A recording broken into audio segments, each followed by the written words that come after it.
23 जून 2018 शाम के वक्त थाईलैंड के एक छोटे से गांव में एक जूनियर फुटबॉल टीम अपने कोच के साथ हर रोज की तरह प्रैक्टिस कर रही थी। लेकिन आज वो कुछ नया करना चाहते थे। ये 12 लड़के जिनकी उम्र सिर्फ 11 से 16 साल के दरमियान थी और उनका 25 साल का कोच पास ही के एक केव को एक्सप्लोर करने का डिसाइड करते हैं और इस केव के एंट्रेंस तक पहुंच जाते हैं। केव के पास ही एक नोटिस बोर्ड लगा होता है जिस पर लिखा था कि जून से नवंबर तक केव में एंटर ना किया जाए क्योंकि ये वहाँ के मूनसून सीजन के मंथ्स होते हैं और अक्सर इस केव में पास के सारे एरिया से पानी इकट्ठा हो जाता है। ये एक नैरो और डेंजरस केव थी जिसमें अंधेरा और तंग रास्ते थे। ये टीम अंदर जाकर एक्सप्लोर करना चाहती थी लेकिन किसी को ये नहीं पता था कि कुछ ही घंटों में बारिश ऐसी बरसेगी कि केव का हर रास्ता पानी से भर जाएगा।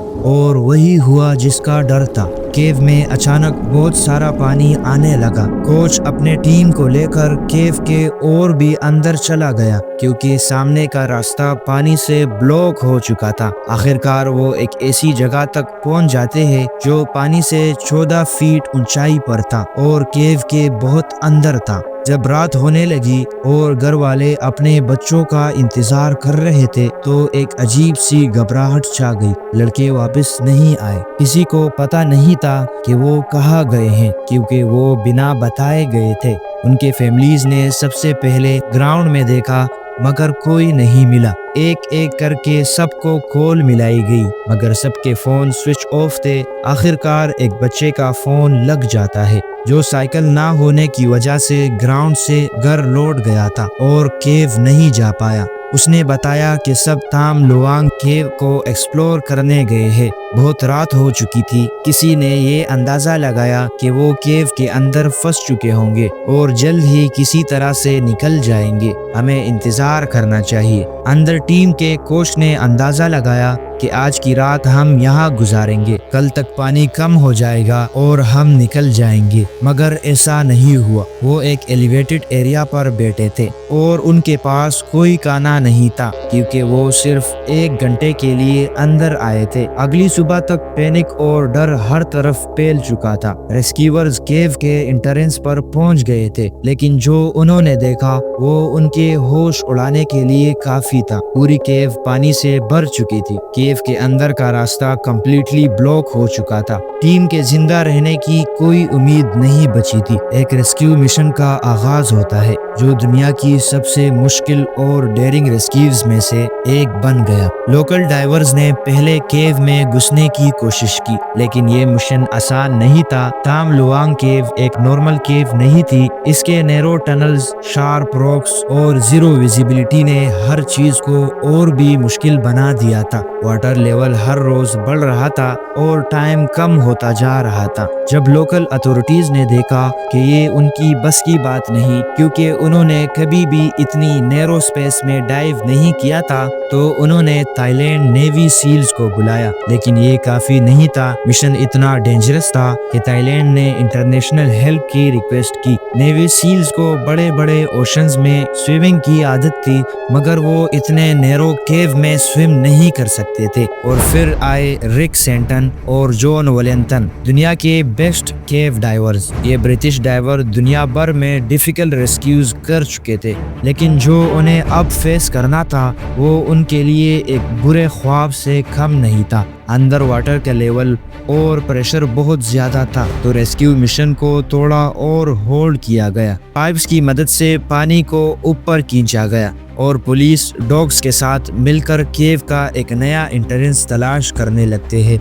मगर कोई और रास्ता नहीं मिला। जब वाटर का लेवल कुछ कम हुआ तो डाइवर्स ने अपनी जान जोखिम में डालकर केव के अंदर जाना शुरू किया। हर सेकंड उनके लिए एक नया चैलेंज था। पानी इतना गंदा हो चुका था कि हाथ के बिल्कुल सामने भी कुछ नजर नहीं आ रहा था और सबसे दिल दहला देने वाली बात ये थी कि केव इतना तंग था कि सिर्फ एक बंदा ही घुस सकता था, और वो भी अपनी ऑक्सीजन टैंक को पीछे खींचकर। डाइवर्स काफी अंदर तक पहुंच चुके थे, मगर अचानक फिर से जोरदार बारिश शुरू हो जाती है। रेस्क्यू मिशन को सस्पेंड करना पड़ता है। 9 दिन तक दुनिया सिर्फ एक सवाल का इंतजार कर रही थी, क्या वो 13 लोग जिंदा है? और फिर 2 जुलाई को एक मिरेकल होता है। जॉन और रिक जब केव के एक पार्टिकुलर जगह तक पहुंच जाते हैं तो उन्हें अपने टॉर्च लाइट की रोशनी में कुछ चीज दिखाई देती है जो उनके लिए किसी सरप्राइज से कम नहीं थी। 12 लड़के और उनका कोच एक छोटी सी ड्राई जगह पर फंसे हुए थे।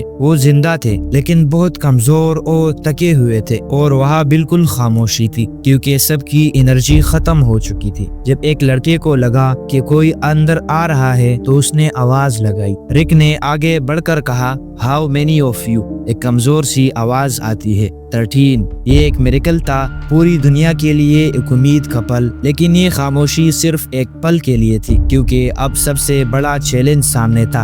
इनकी जान बचानी कैसे है? पानी का लेवल बढ़ता जा रहा था। लड़के 9 दिनों से बिना खाने के सरवाइव कर रहे थे। केव का स्ट्रक्चर इतना मुश्किल था कि उनको बाहर निकालना ऑलमोस्ट इम्पॉसिबल मिशन लग रहा था। जहां प्रोफेशनल डाइवर्स का दम घुटने लगा था, वहां पर 9 दिन से भूखे बच्चे कैसे डाइव करेंगे जिन्होंने कभी डाइविंग की ही नहीं है। लेकिन रेस्क्यू टीम ने डिसाइड कर लिया था कि वो किसी भी तरीके से इनको निकाल कर रहेंगे। रेस्क्यू टीम के पास 2 ऑप्शन थे, वेट करो जब तक मानसून सीजन खत्म हो, जिसमें 4 महीने लग सकते थे, लेकिन तब तक लड़के शायद जिंदा ना रहते। दूसरा ऑप्शन ये था कि अभी रेस्क्यू करो, लेकिन ये इतना रिस्की था कि अगर जरा सी भी गलती होती तो हर लड़के की जान जा सकती थी। डाइवर्स ने एक क्रेजी प्लान बनाया कि लड़कों को बेहोश करके उनको अनकॉन्शियस स्टेट में बाहर निकाला जाए। ये दुनिया का पहला अंडर वाटर रेस्क्यू था जिसमें बच्चों को केटामीन दिया गया ताकि वो पानी के अंदर पैनिक ना हो, लेकिन अगर डोसेज ज्यादा होता तो वो मर भी सकते थे। अगर कम होता तो वो पैनिक होके अपना मास्क हटा सकते थे और पानी में डूब सकते थे। एक रॉन्ग मूव और सब खत्म।